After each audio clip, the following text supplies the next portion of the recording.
Hello, welcome to my little trip down road testing memory lane. Another Q&A for you. So let's crack straight on. Thanks very much for all your questions and comments, much appreciated.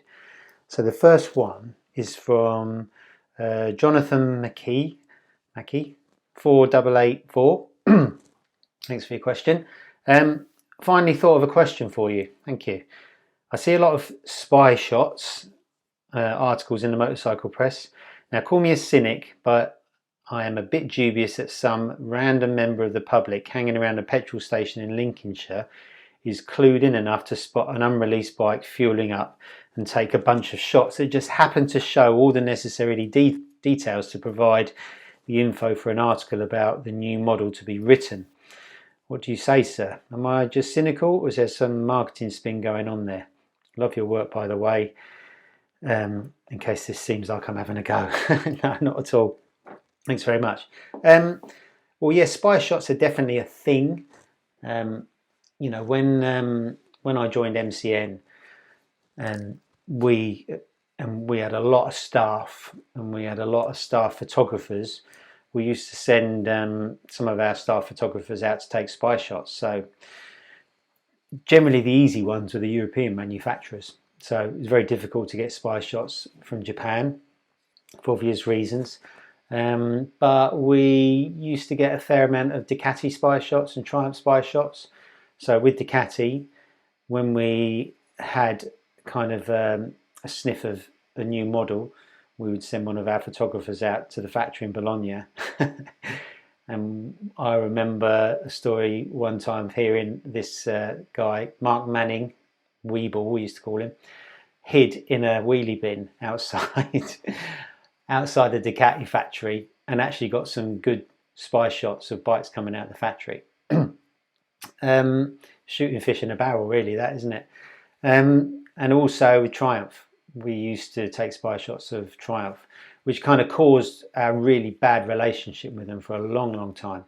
And when I first started MCM, we had zero relationship with Triumph.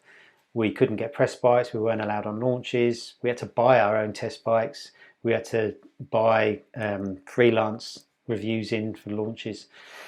Even one time, a Triumph test rider broke down near our office, run out of petrol on a Triumph Sprint ST.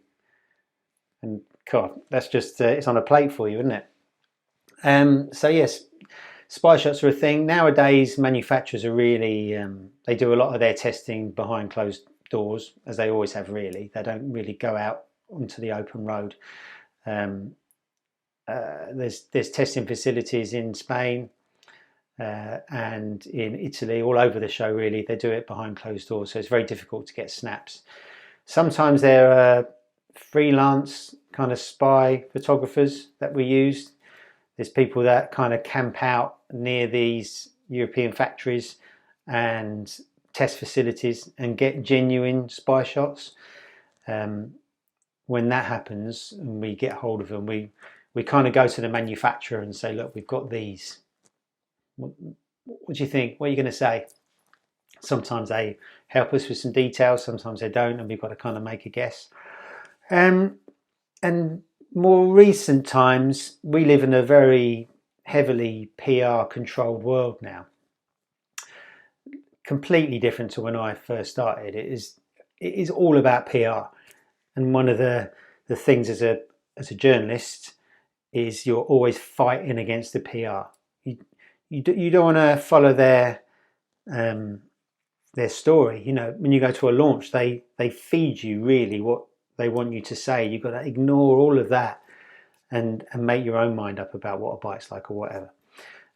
Part of this kind of PR spin now is that they do release spy shots, or they do allow certain people to ride prototype bikes, but there's never any, when we present that information, we call it a spy shot, but it's a spy shot that's been given to us by a manufacturer, and you kind of know some of the details. And it's basically that manufacturer just kind of teasing out the bike. Obviously, it's something nobody ever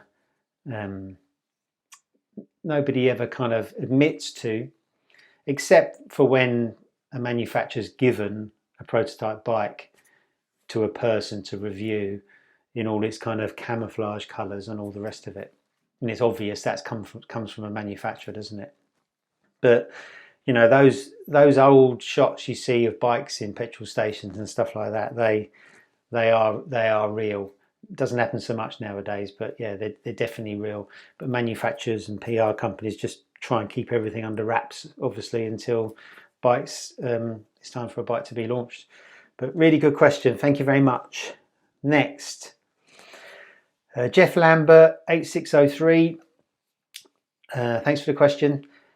Not all your road tests can be exotic superbikes. What frame of mind do you put yourself in when you're road testing the more bread and butter machines like CB500s, Z400s, MCO3s, etc.? Brilliant question. Well, you would think that, like I would have before this job, my tail would be wagging when I get to ride an exotic superbike or Grand Prix bike or whatever. But to be honest, I get more satisfaction out of reviewing the more humdrum bikes. You know, if I went on a Superleggera launch tomorrow, you know what you're going to get. It's not really going to surprise you. It's going to be wickedly fast, very light, full of tech, ridiculously expensive, and you know what do you really say about it? You know, who's really interested in what you've got to say about it either? It's a dream thing, isn't it? Whereas I like riding kind of more normal bikes because I still find it fascinating how every single motorbike talks to you in a different way, and sometimes you don't know how that bike's going to talk to you. So for example, there's a lot of bikes that are more than the sum of their parts. So if I talk about Triumph Tiger Sport 660, that is a brilliant bike, which on paper shouldn't be good, and that gets me more excited than riding an R1 around a racetrack, because yeah, an R1's brilliant and it's exciting, but it's an R1. Another bike, Yamaha MT-07, I've spoken about it before on one of these videos. You know, you go along to ride it for the first time not expecting much, and then suddenly, wow, it's amazing. And I just like a CB500. I like its innocence. I think one of the best launches I've ever done is the CB500 range. It was a CB500X, it was a CBR 500R and a CB500F, I think, in one of the Canaries. And the road ride we had on those bikes was insane. It was like being on a racetrack. You could just absolutely thrash these bikes to kingdom come.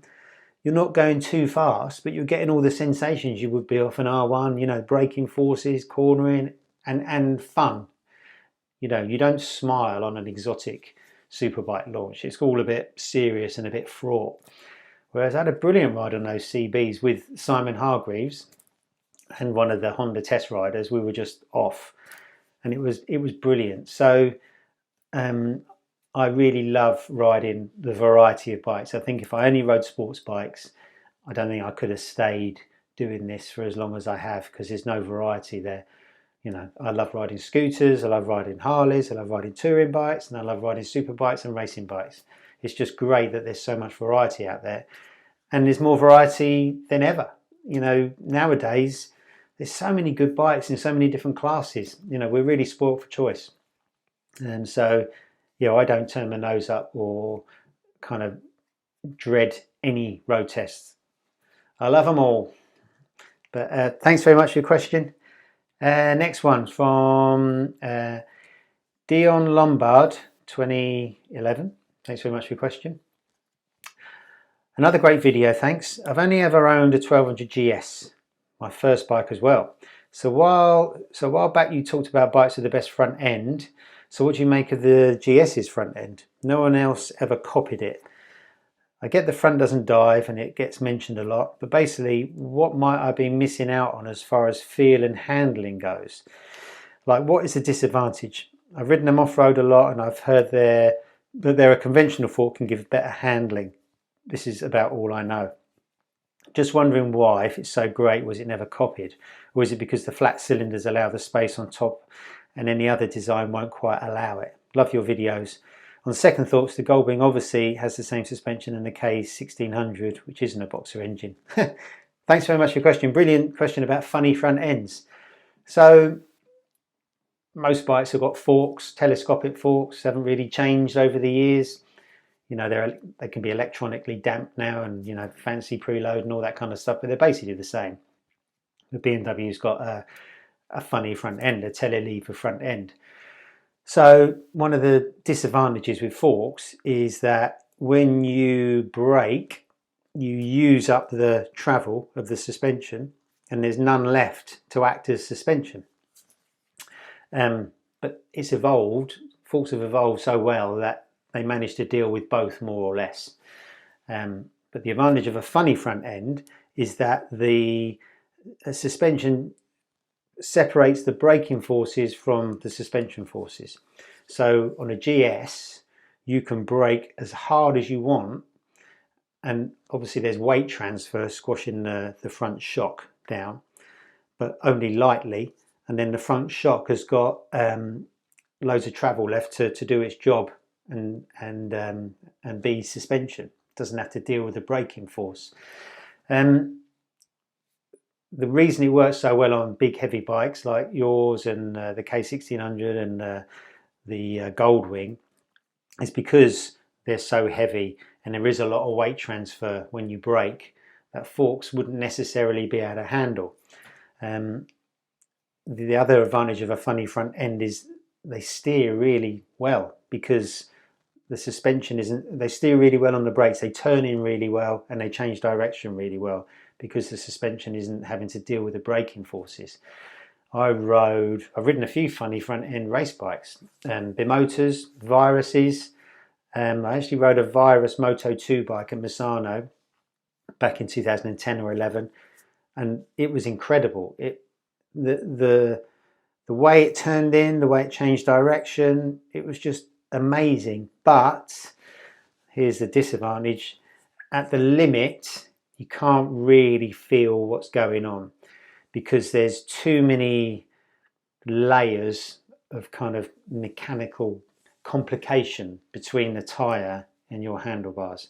With a set of forks, you've got your clip-ons and you kind of feel what's going on down through the yokes and the forks into the front wheel spindle, into the wheel, into the tyre. You can feel everything. It's a little bit more of a numb sensation when you've got like front swinging arms and you've got shocks and you've got linkages and all that kind of stuff, which you've got in the BMW. So that is the main disadvantage. A lot of it also depends on riding style. If you're, you know, we all ride differently. I don't really have a massive problem with the suspension on the GS. I think it's very, very good. I never feel nervous on it, even in the wet. You know, it depends how you corner. You know, if you more of a kind of a V corner merchant where you kind of go in at an angle, brake and then turn and come out, I think telelever's pretty good. But maybe if you take wide sweeping arcs through corners, then maybe it's not as good. But I think probably that's the reason that BMW haven't changed the forks on the R1300 GS. It's still telelever, and I think it really suits what that bike is really intended for. I know it goes off-road and I know it's very sporty, but at the end of the day it's a Tonka toy shaped touring bike, and as a touring bike it really suits that front end because the bikes are so heavy, because you're probably going to go two up, because you're probably going to carry a lot of luggage, and it's really good for support. So I don't really think you're missing out with that suspension. If it was on a more sporty bike, you might it might rob you of a little bit of feel, but you know, the way a GS is damped and modern tyres are so good now, I don't really think you're missing out. But it is a great question. So next is from CBuzz2371, quite an apt handle for this question. Neevesy, thank you very much for your question. Neevesy, you dodged the Tiger 1200 Vibe question. Is the unsymmetrical firing order unpleasant in comfort terms, as Triumph triples are normally super smooth? I get the impression many potential Tiger purchasers are put off. Okay, well, sorry for dodging the question. That was probably relating to something I talked about with my Tiger 1200 long-term test bike that I ran through the winter of 2022 and 23. Some would say that the T-plane crank engine on the Triumph gives off some vibes, and yes, that's true. The first thing I thought about when I rode that bike, I was quite a latecomer to the bike. I didn't do any of the launches or the group tests, but the first time I rode it was my long-term test bike, and it kind of felt like a very mild KTM twin, a nice little burble about it. And since then, I did a lot of miles on it. I think I did, I don't know, 11, 12, 13,000 miles on it, something like that. You know, with my friends riding fast, with my girlfriend riding steady, and everything in between. I didn't think it was the vibes were intrusive at all. It was just a nice sort of burble in the background. They never became imposing or distracting or uncomfortable or anything like that. That's not to say that other people won't find that. I mean, I found that quite a lot with different road testers. We find some bikes vibey. I mean, GSX-Rs, for example, when we used to ride a lot of them in the noughties, they used to send my left hand to sleep. Just the vibration of it, the buzz of it. But equally, a BMW S1000 XR, which is known for being quite vibey, doesn't send my hand to sleep. So I think it's kind of horses for courses, really. I think you need to try one to really know if the vibrations are going to kind of get in the way. But for me, the vibes aren't an issue at all. If anything, they give the bike a nice bit of character. So thank you very much for your question. And last, but by no means least, is Salmon Shake 1996. Thanks very much for your question. Amazing content, Michael. I'm learning so much from these videos. Thanks for sharing your wisdom and expertise with us. No problem. I'd like to ask, what do you think about airbag racing suits? Do you think it's worth to spend on a Dainese airbag suit? Does it really make a huge difference in safety in comparison to just a leather suit without it? Thanks. Well, the answer is an emphatic yes. Airbags are very, very good. Dainese and Alpine Stars, I've only used the Alpine Star stuff, have kind of been developing airbag suits since the early noughties. They've been collecting data from racing, which basically allows them to tell a computer what a crash feels like. You know, they've been, all the racers at the beginning that running airbag suits were full of data loggers, so obviously do a lot on the computer models and in their laboratories. So they've collected all this data and they're able to tell the computer inside an airbag suit what a crash feels like. So the clever thing about an airbag isn't how it's detonated. It's pretty simple. It's gas canisters, and when it's told to discharge, they discharge and blow the airbag up. I mean, the airbags are like big life jackets, really. The only disadvantage of them is that they don't let in any air. So even if you've got a vented leather suit, you don't get the benefit of the holes. But yeah, the clever thing is telling the computer what a crash feels like. So when you're wearing an airbag suit, it kind of activates over a certain speed. It won't activate below a certain speed, so it won't go off if you trip over or if someone pats you on the back. It knows what the normal movement of a motorbike around a track is. You can also change the airbags to make them work on the road. They work with a different algorithm, so you've actually got to go into an app, you do in Alpine Stars anyway, and tell it if you're riding on the road or the track. It's got different parameters. So the suit knows what normal braking forces feel like, what normal cornering forces feel like, acceleration, and if anything seems a bit wrong, the airbag will arm itself and think, right, we might be having a crash here, and it will keep checking thousands of times a second. And if it still thinks the crash is going to happen, when it does happen, then it will go off. But equally, if it doesn't need to go off, it won't. So I've crashed with airbag suits maybe 3 or 4 or 5 times. I've lost the front with an airbag suit. and because I haven't, they're designed to protect your collarbone and shoulders and chest and back. It's the top half of your body, really. Alpine Stars are starting to do a new Tech 10 suit that protects your hips and pelvis as well. But generally, the airbag suits and the vests are all for top half. So if you low side on the track and the airbag doesn't need to go off, it doesn't go off. And if you high side and you're going to fall from a great height, it does. And it's really hard to say in a crash whether an airbag has saved you or not. But in the high sides I've had, an off throttle corner entry high side at Snetterton a couple of years ago, whereas nothing you can do about that. The bike just sent me up in the air and I came down, the airbag deployed and I wasn't injured. I was a bit sore. I've had an airbag go off a couple of times at Phillip Island during a crash, once with a collision and once was trying to avoid a fallen rider and going off the circuit, and it deployed both times there. It's got 2 charges in it, which is good. So I wouldn't have been protected the second time. So I would say, yeah, an airbag is a no-brainer really if you can afford it. There's lots of different types of airbag now. Lots of other manufacturers are doing them. You can get airbag vests that go inside your jacket. You can get airbag racing suits. You can get airbags that go on top of your riding equipment. I mean, they're not cheap.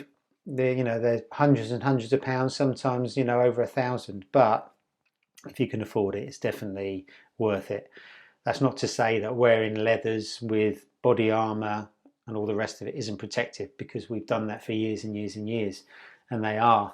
But airbags just give you that extra peace of mind, and I can't ride on track now without an airbag, without the peace of mind of an airbag, in the same way I couldn't ride before without back protector or body armour or anything like that.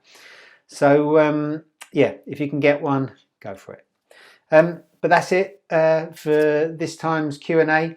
Thanks very much for sending in all your questions, and I will speak to you again soon.